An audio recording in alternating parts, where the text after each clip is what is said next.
Number 1. Invisible Woman. Sue Storm has had a rocky history. Appearing at a time when women urged to be more subservient lest they inspire deviant behavior, she was often left playing second fiddle to the rest of Marvel's first superhero family. Also, being married to a complete egomaniac like Reed Richards must be exhausting.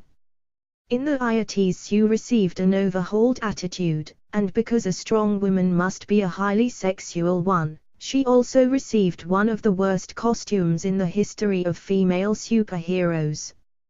Just look at that thing. Now, we know that a lot of women in comic books essentially wear swimsuits while doing their superheroing, but Sue Storm's forky eye is especially gratuitous because there is literally no reason for it. The rest of the team didn't even get updated costumes, just Sue. Granted, the writers responsible for the new costume appeared seem to be poking fun of the abuse and neglect that Sue endured over the years, which isn't acceptable in the least bit, but it makes more sense than the actual explanation given for the boob and belly window. As it turned out, Psycho Man somehow managed to manipulate Sue's repressed negative feelings and make them become a separate entity unto itself called Malice, who took over Sue's body and proceeded to act classless, we guess.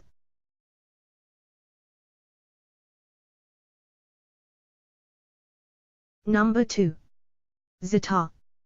Most female superhero costumes do very little to evoke the character's personality or even hint at what her powers may be.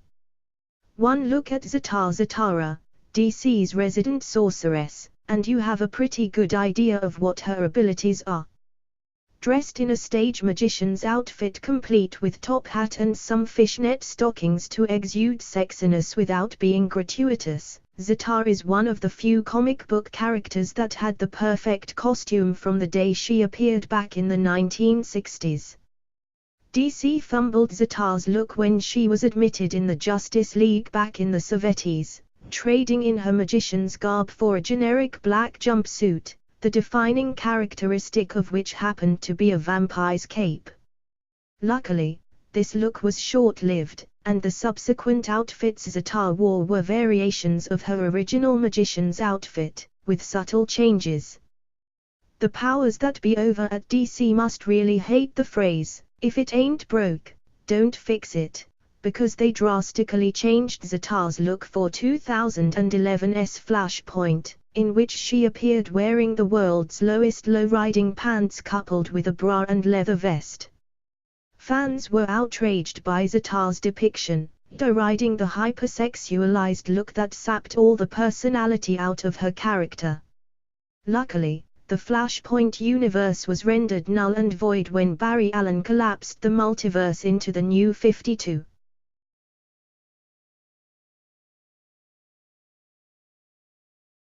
Number 3.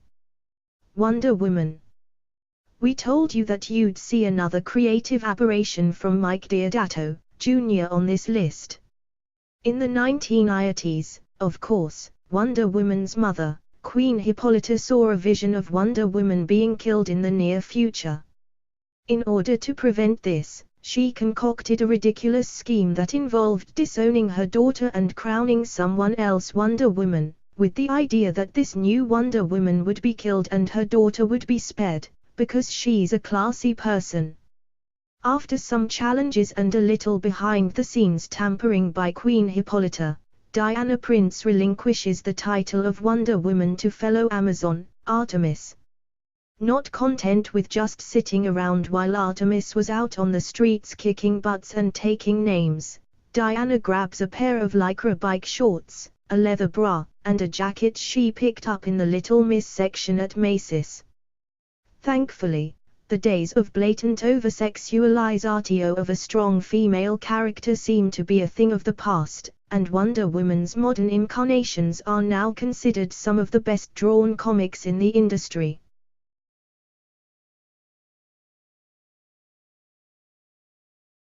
Number 4. Power Armor.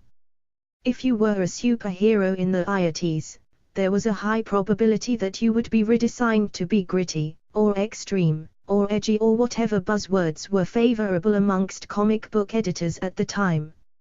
If you weren't given a superfluous leather jacket to wear over your brightly colored spandex, then you were given a gun. If you weren't given a gun, you better believe your new costume would be covered in pouches that served no tactical purpose.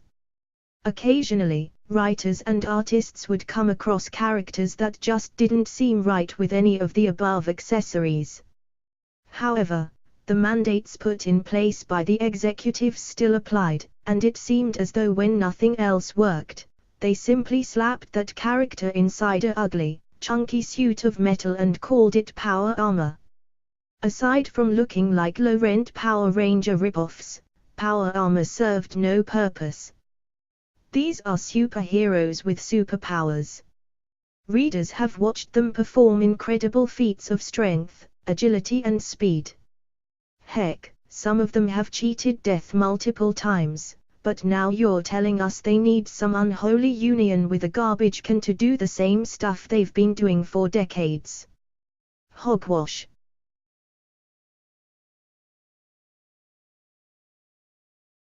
Number 5.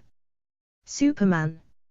Looking back on 1992's The Death of Superman, we can see that it was a pretty transparent attempt at generating book sales, but at the time, people were going nuts over it.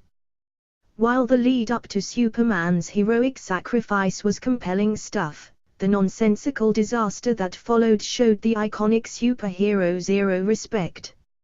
No, we're not talking about the 4 Supermen that showed up after Kal-El's death, although someone should be held responsible for the cinematic turd that was Steel, even though DC's decision to tease readers with the possibility that an amnesiac cyborg and an emotionless weirdo could actually be Superman was questionable. Instead, we're talking about the real Superman's return.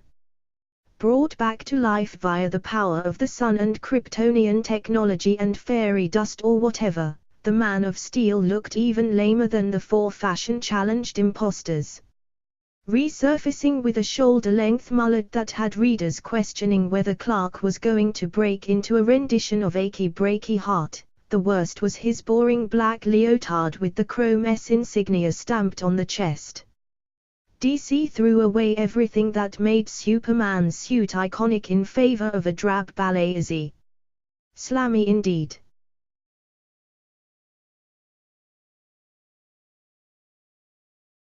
Number 6. Thor. Mike Deodato, Jr., whose name will appear on this list again, has some deep desire to desecrate beloved characters by drawing them in what can only be called fashion abominations. Just look at that hideous get-up. It takes a certain type of crazy to imagine the God of Thunder as a cross between an 80s hair metal music video and Faye Bio. Despite the fact that this costume strips away anything Nordic, we can take solace in the fact that this design has one positive: the wanton sexualization of a male comic book character, something that female characters are subjected to far more often. What's even more perplexing about this design than the fact that Mjolnir is attached to Thor via a massive chain, like the world's most impractical chain wallet, is the fact that there were 0 reasons given for Thor's wardrobe change. He just suddenly started wearing it. Luckily it was short-lived, lasting a mere 4 issues before Thor reappeared with his more traditional costume. Maybe he was getting it dry cleaned or something.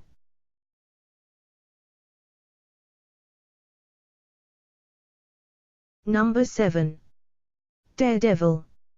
Let's be honest, when Daredevil debuted, he was little more than a thinly veiled Spider-Man ripoff. He wasn't particularly intimidating either, as he did his superheroing wearing a bright yellow and red ensemble that supposedly took its inspiration from colorful circus outfits, a deliberate attempt to evoke the acrobatic nature of the crime fighter's abilities. It wasn't long after that Daredevil's costume was changed to capitalize on the devil in his name. Now sporting his iconic all-red jumpsuit, Daredevil's stories now closely matched his more intimidating appearance. This simple redesign perfectly captured the new tone of his books, and proved that he wasn't just a Spidey clone. Of course, the subtlety and effectiveness of his costume was thrown out in favor of a gaudy and unnecessary redesign in the 80s that gave him tacky metal shoulder pads and a blue and red suit that made him look more like the player of some strange future sport than a masked vigilante.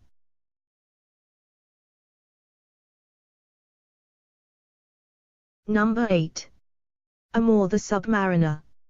Since Neymar's debut back in the 1940s, his character has always exhibited the clean-cut look of royalty, which is appropriate since he is literally the king of Atlantis, in the Marvel Universe, anyway.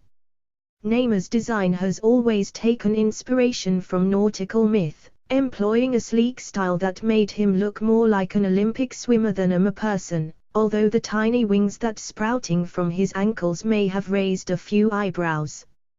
Unfortunately, Neymar would be one of the many victims of 1980s extremism, when for reasons unknown, comic publishers demanded that all of their characters become dark and brooding, with redesigns that reflected their new morose attitudes. For Neymar, this meant shedding his regal look in favor of growing his hair and cultivating a big bushy beard, making him look like a member of the Sons of Anarchy, Atlantis chapter. The new do and facial hair was complemented by a set of armor adorned with numerous spikes jutting out every which way, as if Neymar was cosplaying as Sonic the Hedgehog. How he managed to move around without constantly jabbing himself is a total mystery.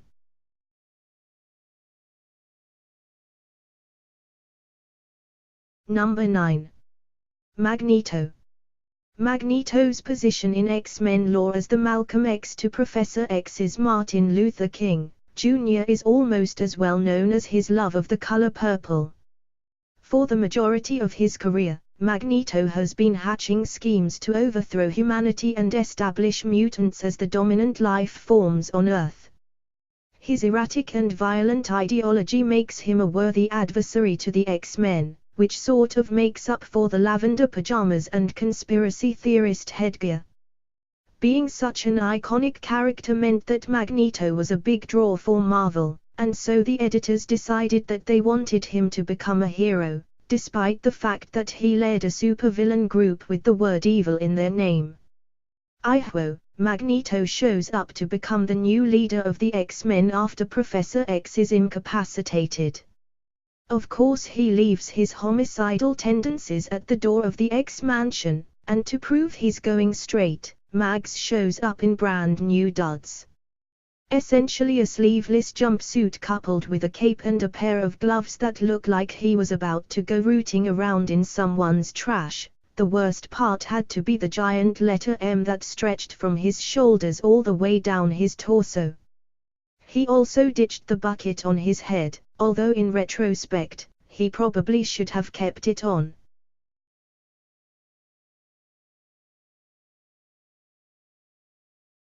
Number 10. Speedball.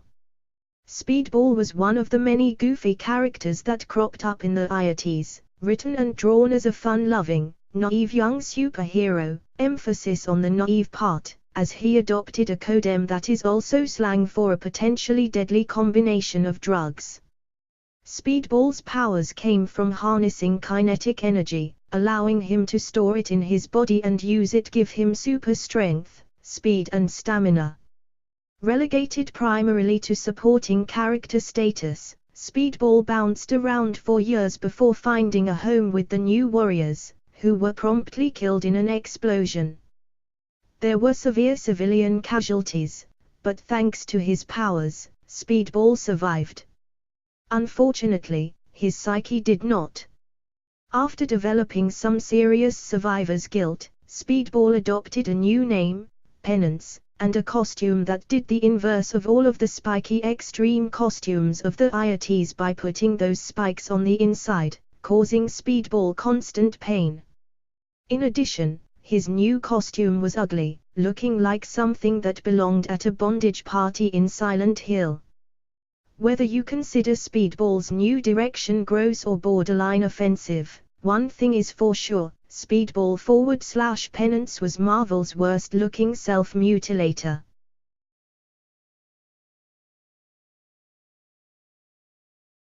Number 11. Lobo. This one is a bit of a cheat since this isn't just a makeover, but an instance in which the entire character was replaced.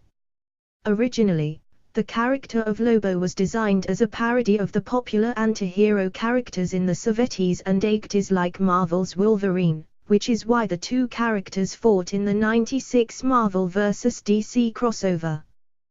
The crude, cigar-smoking alien mercenary struck a chord with fans and graduated from bit character to having his own title. As you can imagine, when DC attempted to shake things up and change Lobo completely, fans were none too pleased. In 2011, DC established the New 52, a continuity reboot that affected every title under the DC banner. Most of the flagship characters stayed the same, albeit with minor cosmetic changes or origins that differed slightly from the pre-established lore, but in a head-scratching move, DC decided to revamp Lobo from the ground up by asserting that the old Lobo, the one that fans loved, was actually an imposter, and that the real Lobo had traveled across the galaxy in order to stake claim to his name and destroy the imposter. This new Lobo was sleek and suave, looking more like a member of Mudo than a bloodthirsty mercenary, leading to a massive backlash from fans. Number 12. Wolverine. Logan, James Howlett, Weapon X, whatever you want to call him, the man known as Wolverine has gone through some pretty traumatic events throughout his abnormally long life. Despite all of the awful things he has had to endure, we would argue that the worst thing that Wolverine ever had to go through was devolving into a feral, animal-like state like he did in the mid-80s. During the 1993 Fatal Attractions storyline, Magneto ripped the Number 13. Itwig. When Dick Grayson, the original Robin, left the Nest, Batcave, to set out on his own as a crime-fighting vigilante, he modeled his duds after his late father's trapeze costume. The result was a hilariously awful dark blue jumpsuit with a massive Robin's egg blue popped collar, unknowingly inspiring frat boys to pop the collars of their polos for years to come, and yellow accents that were supposed to look like feathers. As bad as this was, the costume retained the playful nature of his prior persona, a more upbeat and colorful interpretation of his dark and gloomy mentor. Things somehow got worse when Grayson's then-girlfriend Starfire made some alterations. The popped collar disappeared, presumably because it was getting in the way of his illustrious bullet-forward/ponytail. Then the suit integrated numerous yellow compartments around his calves and gauntlets that served the same function as Batman's utility belt, which we have a hard time accepting due to the design seemingly not being able to hold much. The blue and gold of the suit clashed spectacularly, making Grayson look like an extra in the Nick Cannon film Drumly instead of a vigilante who strikes fear into the hearts of criminals.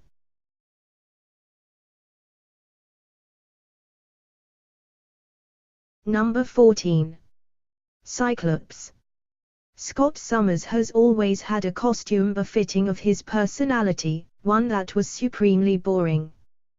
The Boy Scout leader of the X-Men has never had a particularly memorable appearance, although to be fair, this is largely due to his mutant power necessitating a ruby red visor be worn at all times, lest powerful death rays emit from his eyeballs. Because of this, every iteration of Cyclops' costume has been more or less the same, save for some minor cosmetic changes like the swashbuckling boots of his blue and white X-Factor uniform and the single suspender pouch bonanza that defined him in the 80s. It wasn't long ago that Cyclops underwent a massive design overhaul that saw the removal of the long-standing Geordie LaForge visor in favor of a head condom that had the ruby quartz of the visor integrated in the shape of a giant X. In addition to looking like a walking advertisement for the X-Men and their various subsidiaries, we fail to see how the mask would even work. The shape of the letter X would fail to even cover Cyclops' eyes, unless he walked around cross-eyed all the time. As far as we're concerned, this is another fail in a long line of unremarkable costumes.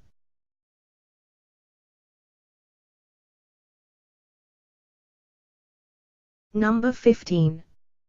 Batman. Yes, there were the live-action bat nipples.